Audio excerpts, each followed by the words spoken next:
Welcome back to the 150K podcast. I'm your host, Joe Graham, where we help take your dreams to six figures and beyond. Today, I have with me special guest, Mike Oster. Now, I met you through James Dixon, who's actually going to be releasing his episode in probably about 3 to 4 weeks. And you also know Kelly Cardenas, but I also found out that you were a Brigadier General. You teach on leadership, experience, and a bunch of other stuff. But in your own words, Mike, tell us who you are and what you do. Yeah, thanks, Joe. Pleasure to be on the program. First of all, really appreciate this opportunity. I am a father of four children, a husband of 36 years to the same incredible woman, a man of God, and had the opportunity to serve my country in state and nation for 36 years in the military. I served in the Army National Guard. Most of that time, did 20 years of active duty in the National Guard, a couple of combat deployments. Prior to that, I was an investment guy working for Wells Fargo Bank or Norwest Bank before it was bought out by Wells Fargo. Did some human resource consulting, been doing professional speaking and training for 20, 25 years, something like that. Love to play some golf and get out on a boat once in a while and, just enjoy the beautiful Black Hills where I live here in South Dakota. No, I love that. And the thing I love that you said most, because when I do podcasts, I do this too. I say I'm a husband and a father. I've been married to my wife for 23 years, met her in my church youth Nice. group. So I love that you put that first, because sometimes you get people on and they'll be like, I do this, I do that. I love it when people do Yeah, yeah. family first. So you've had a wide variety of experience. So you were a general in the National Guard. You teach on Mhm. leadership and that type of stuff. To kind of give you an idea of this show, and first and foremost, thank you for your service. I know I mentioned it beforehand, but always love to Right. respect that you did that. Appreciate that, Joe. Um, Thanks. a lot of times for my show, there's a lot of listeners that are either sales professionals or first time entrepreneurs, and they're starting to build a brand, learn leadership, learn how to be successful.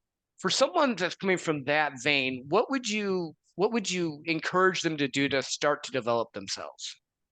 It's a great question. I actually had the opportunity to speak just last night so Ellsworth Air Force Base is not too far from here, and there's a ministry group that gets together and brings these young airmen in that don't have anybody else, men and women that have joined in anywhere from 18 to early 30s. In fact, might be new to the area, or they might be here by themselves with nobody else to hang out with. And a young man came and asked me almost that exact same question last night. And for me, if I think back to what I did and why I did it, it was something, first of all, that I was very passionate about. And it was exciting for me to get smarter on it. And if you're going to be an entrepreneur, if you're going to be self-employed, if you're going to be out there selling yourself as a subject matter expert, you need to be passionate about it because you're going to have to continue to learn about it and grow in it, especially today when technology and everything else is changing so fast.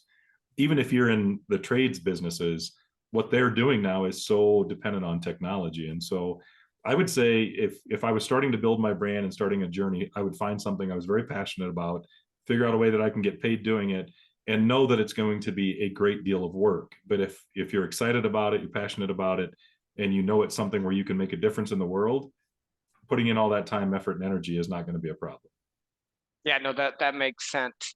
And then as they're growing their career and doing what they do, how do they develop? Because I know you're really good at this, just from reading your bio and all. How do they develop leadership skills over a period of time? Because everyone thinks they want to be a leader, but there's key things that I'm sure you've learned that these are the key 3 to 5 things that would help you be an effective leader. Yeah. So I think in order to do that, if you look at every successful organization you've ever been part of, they have some things in common. And one is they have a very defined mission, they have a very defined vision, and they also have clearly defined values. And I find the people that make effective leaders are doing those same things individually. They know exactly why they want to lead in whatever area they want to lead in. So essentially what their mission is and the why of wanting to be that leader. They have a vision for what do I look like 5 or 10 years down the road, or what am I trying to accomplish in that?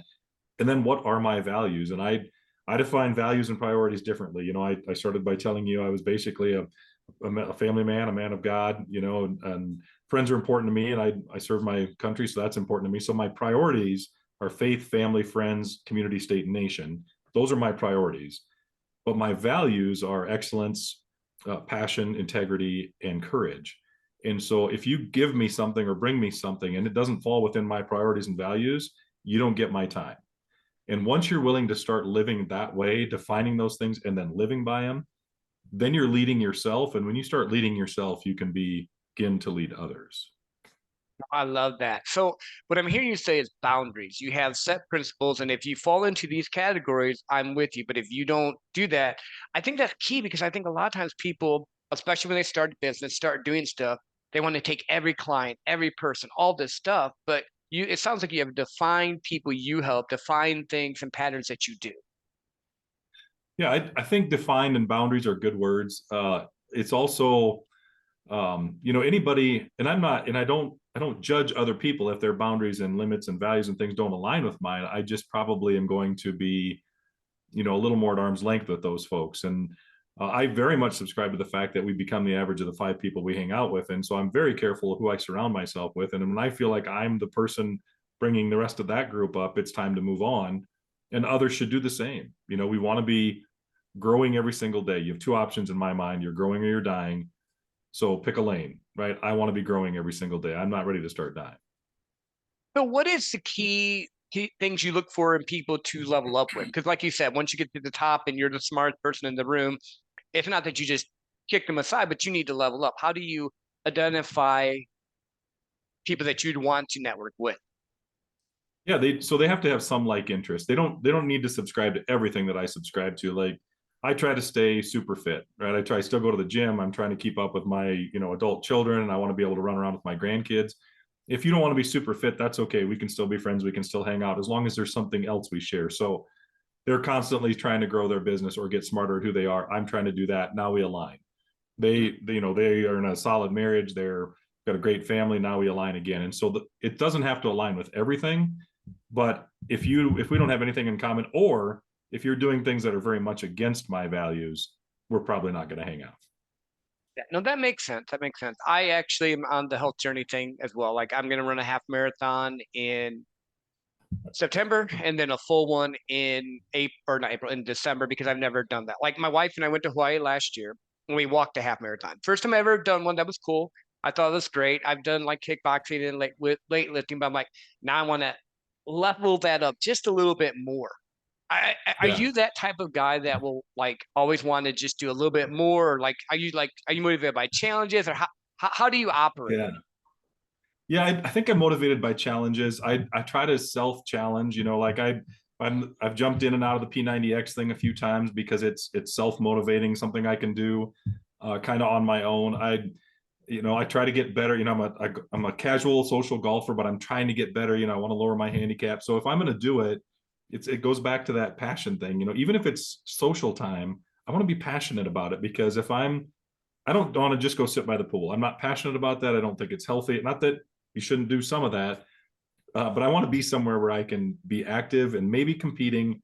But I'm really competing against me. I want to be a better golfer tomorrow than I am today, or I want to be a better swimmer, or I'm not a marathon guy. I never did do a marathon. I used to love to run. And I love to lift weights, and the weightlifting kind of took over, which made it harder to run. So Joe, I'm not running them. If you see me running a marathon, shoot the person chasing me, because that's the only reason I'm in there running that far. Yeah. For me, it was one of those. I've done the weightlifting, I've done the different things. And I was like, Yeah, I just want to say, check it off my box. I did it once. After that, I may or may absolutely. not do it again. But you Yeah. mentioned something that I loved here. It's you versus you. Like when I was younger, I was always in competition with other people. I'm a sales guy by trade, and that was my thing. But now that I've gotten older, I'm like, no, I just want to get better every day, do more experiences, do the things that I love waking up to. Exactly. Yeah, it's so freeing if and in sales is a great example. Sales goals are set because the company needs to do certain things in order for business to work. And so if the sales goal is $100,000, I'm going to shoot for 150. It doesn't matter what Billy and Susie are doing next to me. This is the goal the company set, and I'm going to crush that goal. I'm going to compete against me. I don't know what Bill and Susie got going on. They might have a bunch of rich friends. They might have some. I'm not competing with them. I'm going to compete against myself, against the main goal. And if I beat everybody else along the way, that's great. But if I beat the goal and I beat the goal that I set, the stretch goal, that's winning. We can exhaust ourselves competing against other people, and we don't even know if it's a fair fight. And so at the end of the day, you might put yourself at a huge disadvantage, or you can be in a huge advantage. Maybe you're the person with all the rich friends, and it looks like you're really winning when Bill and Susie had to work so much harder than you and be more committed to do half as much. So it doesn't tell me anything, because I almost never have all the facts except for on me.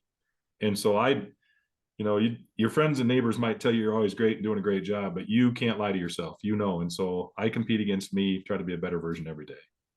Oh, I love that. So where did you get that from? Because not everyone has that inner thought process to compete against themselves, but also not judge other people for being better or not as good. Yeah, and honestly, Joe, that we're probably in as bad a spot as a country as I've ever seen us about not just being okay with who we are and having to judge everybody else to make ourselves feel better. And I think social media has had a lot to do with that, which is unfortunate because there's a lot of great things about social media. It keeps us connected, keeps our family connected. My wife and I FaceTime her 91-year-old father on a regular basis. I mean, the technology is awesome, but it does come with some trade-offs, and that is that it's just not okay to have an opinion and just be that person with that opinion. Other people think they have to jump in and tell you that you're an idiot because of that opinion. So it's more important now than ever to try to eliminate the noise around you, because you can hide behind a computer and say whatever you want. And so you really, I think, have to find that self-discipline. It's easy to preach that today at my age and where I'm at. I would have loved to have been that guy when I was in my early 30s, and I wasn't. I mean, and I know it's exhausting because I exhausted myself doing it, and it made me, I wasn't as good a father as I could have been. I wasn't as good a husband because I was too busy worrying about everybody else and where they were at instead of worrying where I was at. And so that's where my priorities came from, my values came from. Once I started aligning inside of that, that's where I started to be able to accept. And obviously I didn't come up with that you're only competing against yourself. You want to be a better version tomorrow than you are. I mean, that's all stuff from 100 years ago. It's when are we willing to accept it, embrace it, and really believe it and start living it? And for me, that was probably, I don't know, 15 years ago. And What it's was the still a work in progress, right? everything's a work in progress. Like I know I'm better now than I was. I joke I'm a 20-year overnight success because I'm really good at sales now. But when I first started out, I was horrible. What was the catalyst or the pinpoint that made you make that change? Because a lot of people know they should change, but knowing and actually changing are two different things. Yeah. So I started subscribing to this theory of making excellence my average about 10, 12 years ago. So leading up to that, as I got into leadership levels at the battalion level, a battalion commander, it started to becoming more clear that when I had more people and more people and more people that I was responsible for, I mean, there were levels of leadership between us, but ultimately when you're at that level, it started to become more clear that I can't just be good at this. In fact, I can't just be great at this. I need to be excellent at this, and I need to live where excellence becomes my average. And in order to do that, I needed to start subscribing to some of the other things we've talked about. So that part of the journey, well, then we found out that battalion was going to deploy while I was a battalion commander. And now you're going to have 1,000, 1,200 plus souls that you're responsible for, mothers and fathers, sons and daughters, brothers and sisters. You better be living where excellence is your average and growing every single day and bringing your best self. And so that was really the wake up call for me, is when I found that out in 2011, that you're doing this, and I hope you prepared like you should have. Of course I hadn't, or didn't feel that I had. And so that's when I was all in on this, making excellence my average, bringing my best self, competing against me, growing instead of dying. It was so vitally important. The wake up call was, yes, that was important. And yes, people's lives are on the line, but being a father, a husband, a community leader, a volunteer, a person at my church, you need to be at excellence for all those things. I mean, you only get so much time. There's only one go around at this. So living in excellence is not just about being a battalion commander in combat. Living in excellence is about, that's who I want to be. No, I love that. I think we all have those pivotal moments that hit us, but then you wisely applied it through everything. You didn't just be like, okay, I'm in charge of these men, we're going to do it here. And then when you came back, went back to laissez-faire, you were like, no, this works. Someone Right. told me though that you were deployed, you didn't lose a single guy. Yeah, so we had about 1,200 soldiers under our command, and then you go in and you inherit some, and then some come in with you and they leave and transition. But at one point, we had over 1,200 soldiers, men and women from active duty, reserve, National Guard, and we had an incredible team put together. We took the right steps to mitigate risk. We had a great plan. We always went out ready for a fight, but never looking for one. We just were postured right, and the right people were doing the right job. We had great people in our talk looking for indicators of IEDs and things, because we had a lot of trucks out on the roads, and it all aligned and came together. And then with some divine intervention from our good Lord, yeah, we were very blessed not to lose any soldiers while we were deployed into Afghanistan. That's very cool, because that was not probably an easy thing to have that happen by Yeah, any I means. mean, That again, divine intervention for sure. I'm going to go with you on that because I have a lot of yeah, buddies for that had sure. been over there, and yeah, that's wild. So, what Yeah. leadership principles did you learn? Let me ask you this way. Did you learn your leadership principles being a general, or was it something that you had developed beforehand and then you just applied? How did you get better as a leader? How did you learn that? Yeah, I think it's a if you're doing it right, you're learning at every step. And then by the time you get towards the end of your career, you're sort of applying all the things that you've learned. And you're learning less, I think, at each level. So I can remember when I went to officer candidate school, one of the first things you learn is the code, the officer's code, that officers don't lie, cheat, or steal, or tolerate those that do. That's pretty clear.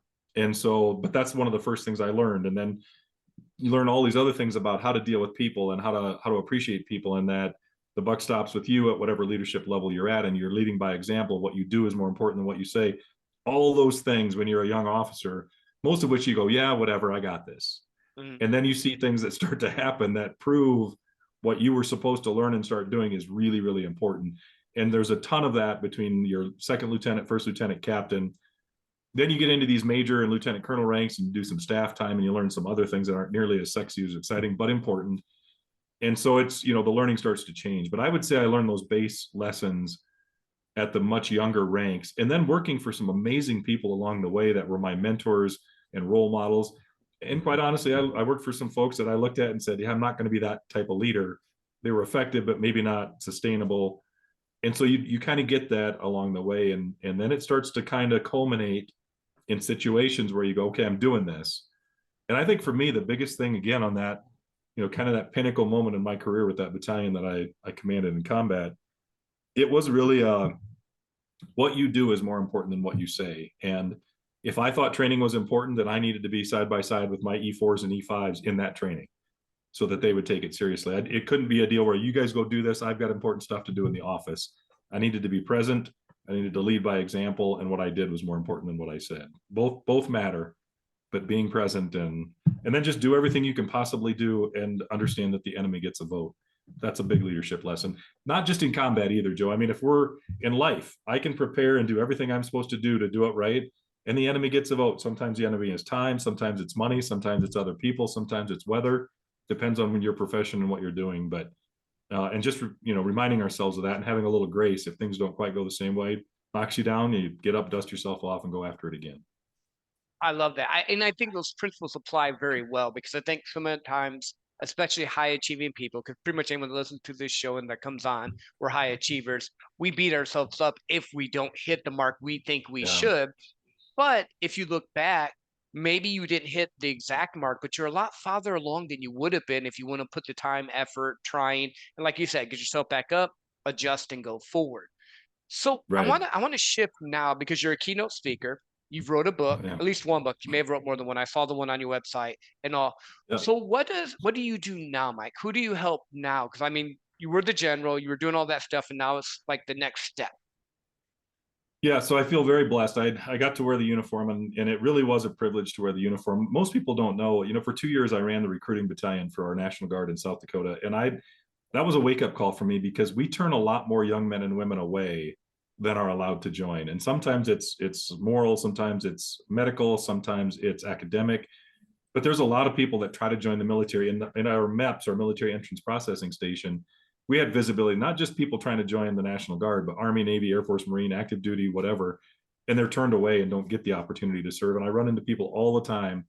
They find out I'm a veteran. They thank me for my service. They'll make a comment, which makes me ask if they served.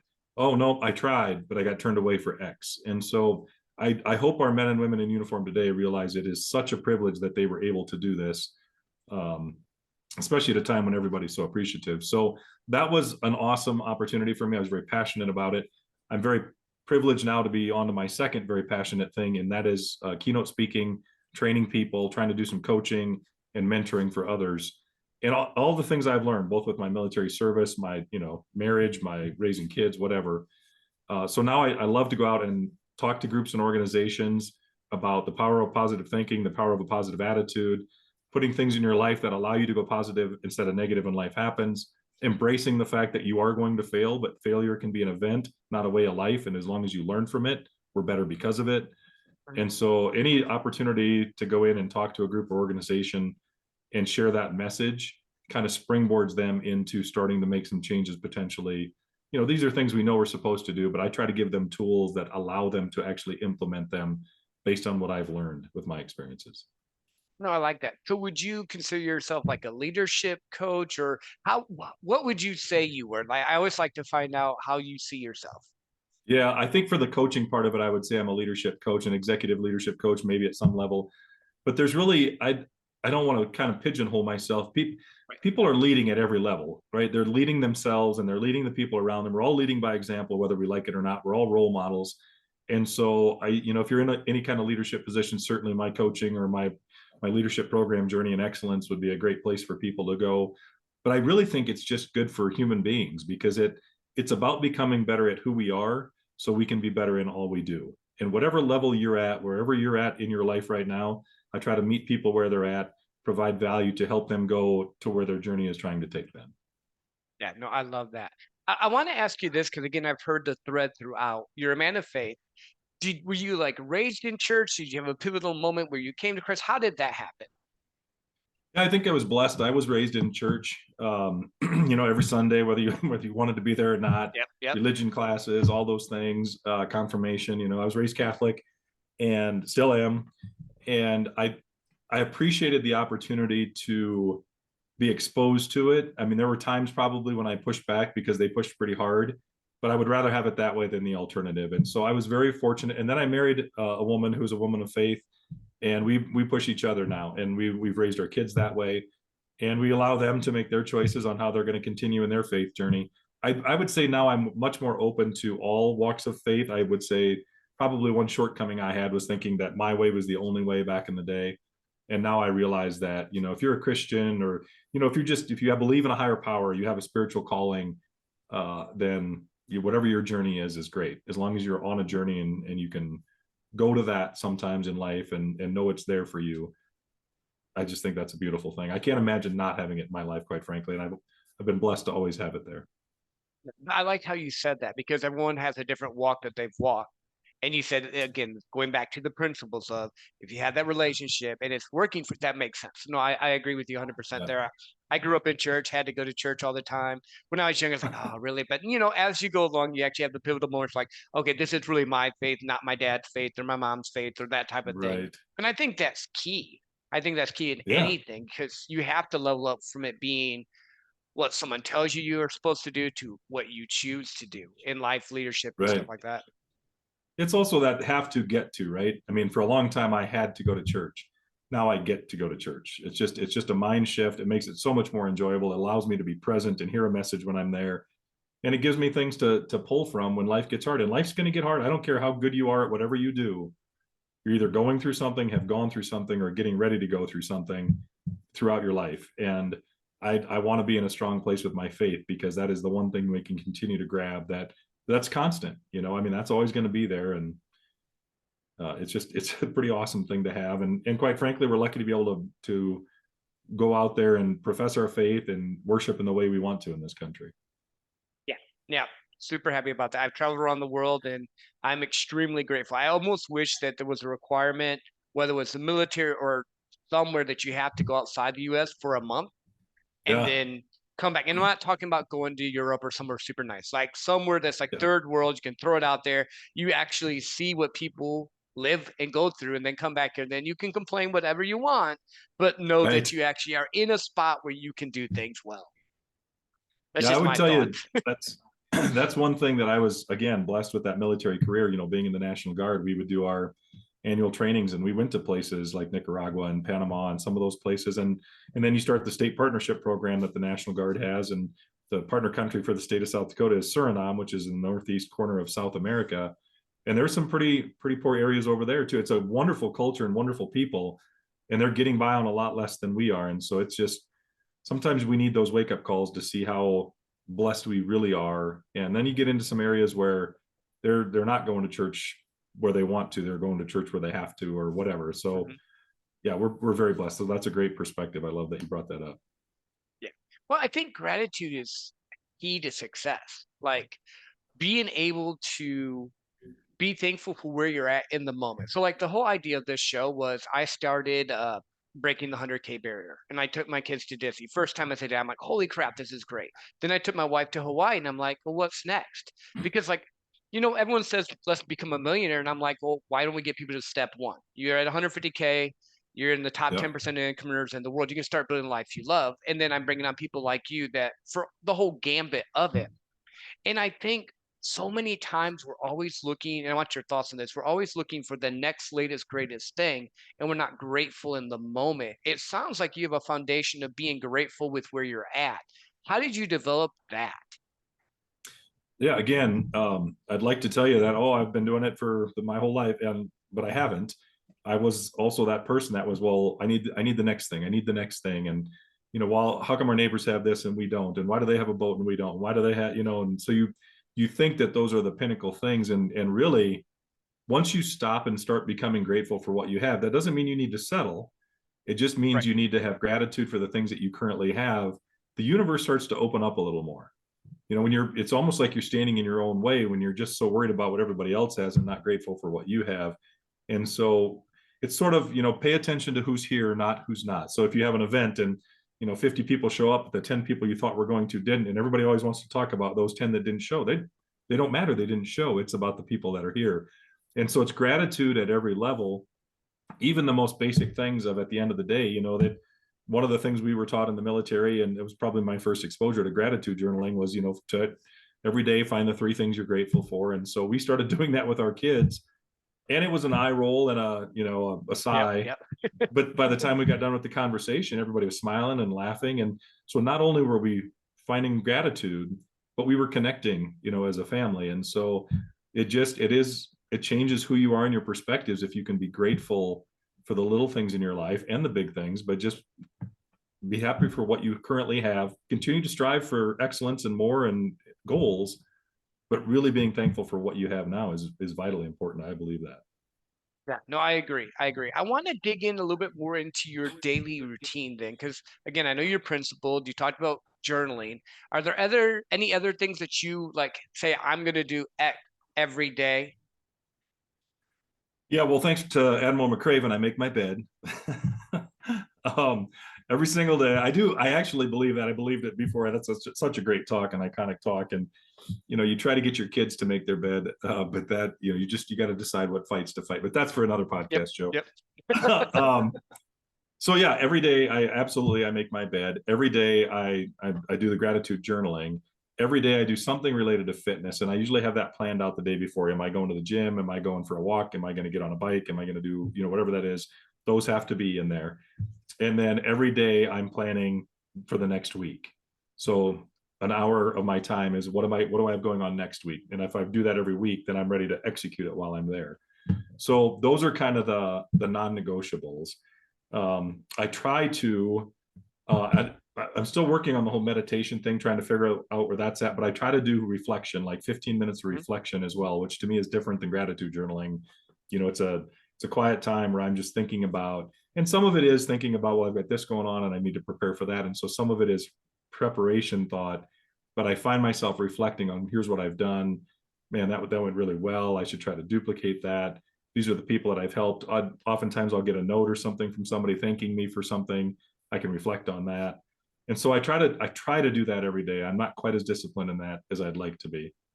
But then my wife and I make sure that no matter what, if we're together or not together, we talk every day and we tell each other we love each other every single day. So those are kind of my non-negotiables. No, I love that. And I think that our lives are based on our non-negotiables. Like I try to be in fitness every day. I do a stillness or reflection practice. I'm at 10 minutes. I have ADHD sometimes. So sitting there, I had a coach, he told me this once, and it works, but it's hard. I can't do it in my office. I have to go out in nature. I have to find a bench. He goes, just stare. Just take 10 minutes, put your phone down, don't do anything. And then like the thoughts that you need to have will come in. It was a little weird at first, but I'm up to 10 minutes. So I'm liking that. Yeah. And I try to do, it's just, it's, I think it's finding stuff that makes you come alive. And then that way you can come back and help other people and fill in your cups. Because I think as leaders, a lot of times we give, and we forget that we have to refresh. And what were your thoughts on that? On the give versus refresh. Well, give versus learning as a leader to refresh or refill your cup. Oh yeah, I'm a big fan of that. You know, back to the Covey 7 Habits of Highly Effective People, right? You want to sharpen this, you got to stop to sharpen the saw occasionally. And so I live in a state that's 400 miles wide, and most vehicles can't go from one side of the state to the other side of the state without stopping for gas. And so I tell people when we're having this conversation, I tell them all the time, well, if you left the very end of the state and you were driving to the other side and you were in a huge hurry to get there, would you have time to stop for gas? Knowing full well you're going to run out, you'd stop for gas, because if you don't, you're not even going to get to the other side. And to me, the analogy or the comparison there is that, yeah, you're going to get to the other side of whatever task you're doing without stopping to sharpen the saw or refill your tank, but you're not going to be the version you want to be when you get there, or the product's not going to be at the level you want. And so that discipline and willingness to stop, take a step back and say, man, I got to recharge, I got to refill. You know, that's why people that say, oh, I work 14 hours a day, I'm always like, man, you're wasting time. You're not productive.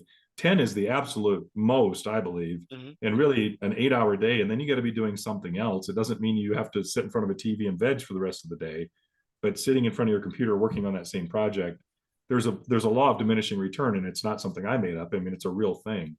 So that need to recharge and refresh is absolutely necessary. But I'm a little bit like you, Joe. I have a rebounder. It was recommended to get a rebounder, you know, that thing you bounce on, and it's supposed to be really good to recenter yourself and all that. So 10 minutes a day. So I go down and I set my timer, and almost without question at about 8 minutes, I get off and go, is the timer working?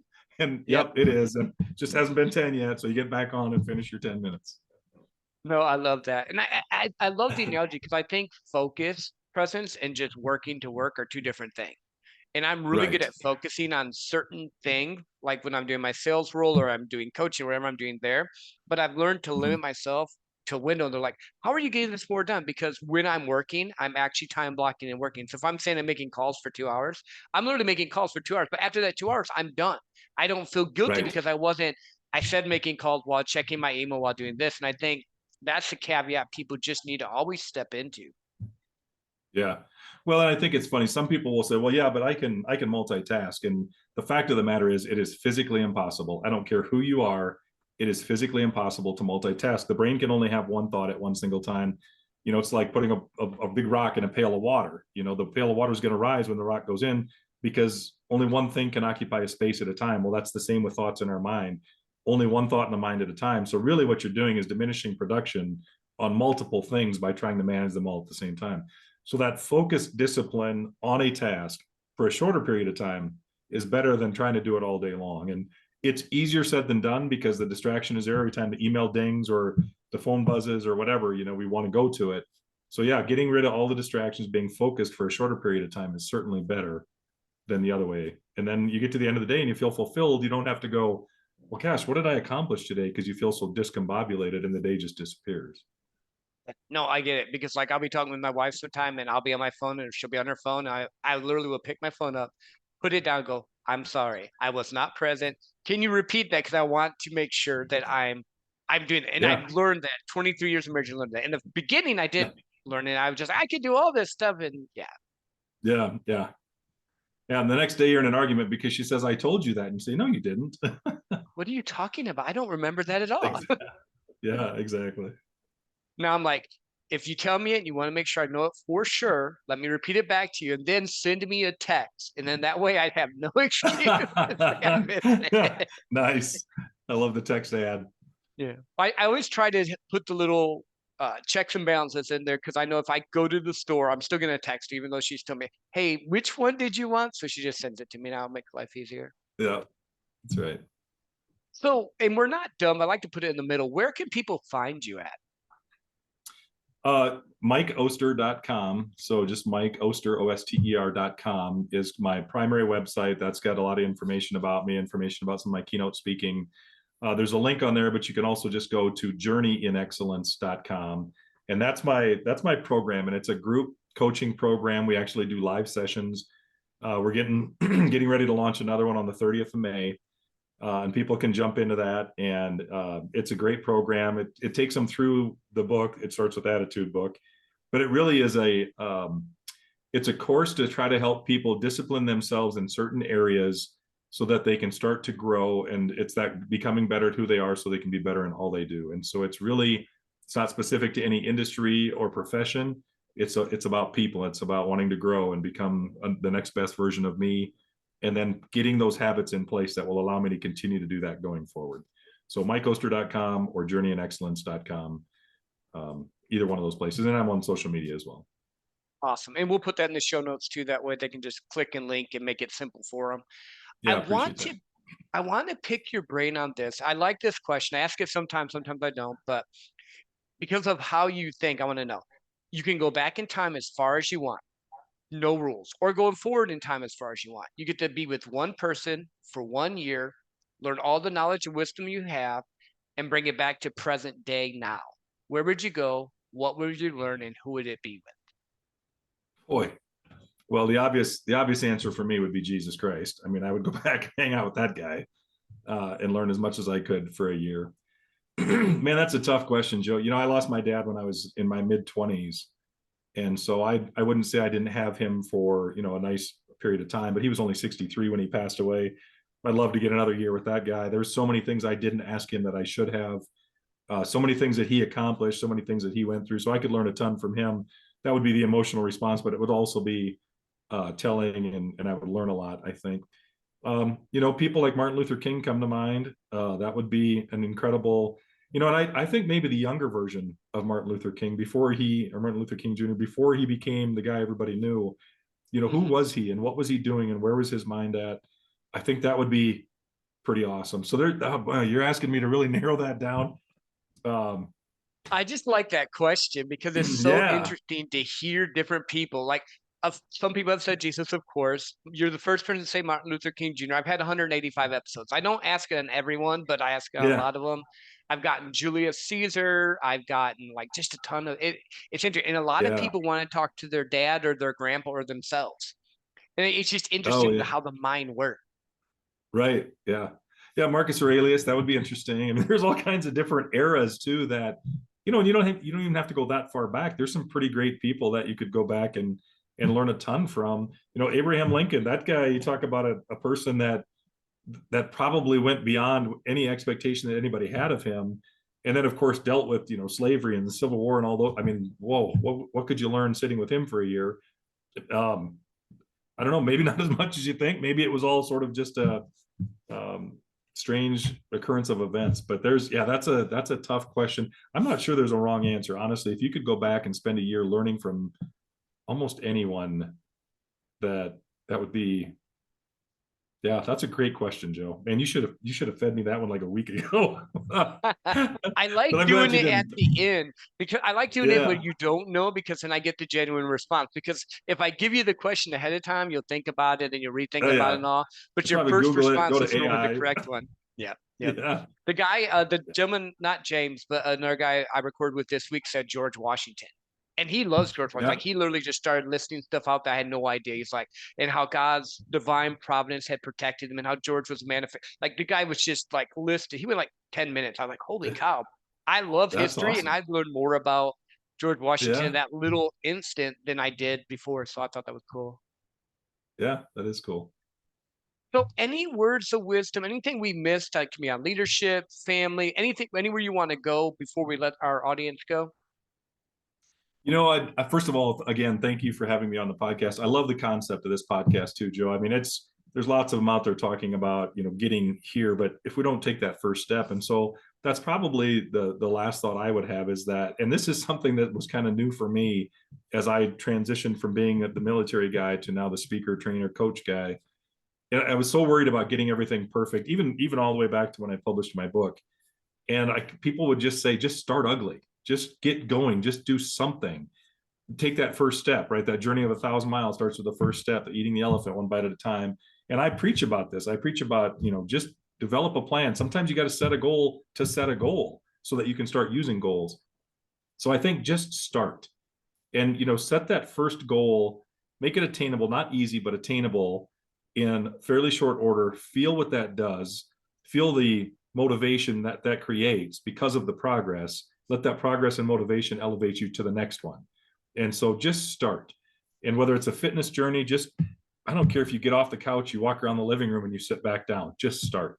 You want to write a book, start an outline, just start. You want to be a millionaire, get to 150K, just start. And so start ugly, but just start. And so that's been kind of the big wake up call for me is it doesn't have to be perfect before you launch it. But if you just keep waiting and waiting and waiting until it's perfect, pretty soon you're going to look back and say, man, I wish I'd have done that. And you're going to pass your opportunity. So that's been a big wake up call for me even. And I love the fact that I'm reminded every day that there's more for me to learn. There's more for me to grow in. There's things for me to get better at. And I believe we all need somebody helping us do that. I thought, I'm a retired general. I've been in leadership for 30 years. I'm going to do all this stuff. And what I realized was I don't care how good you are. You need a coach helping you. Tiger Woods still had a swing coach at the end of his, kind of prominent career. Everybody, Tom Brady had a coach still helping him with his throwing motion. I don't care who you are. Get somebody in your world that's helping you, mentoring you, motivating you, and holding you accountable, because that is vitally important to become who you can become, live your best self, and be where excellence is your average. Love that, Mike. Thank you. I appreciate you being on the show. Like you said, just start. And when you get to a roadblock, ask for help because you can go faster, further, farther. Until next time, share this episode with someone that needs it. Rate the podcast, and thank you all for listening.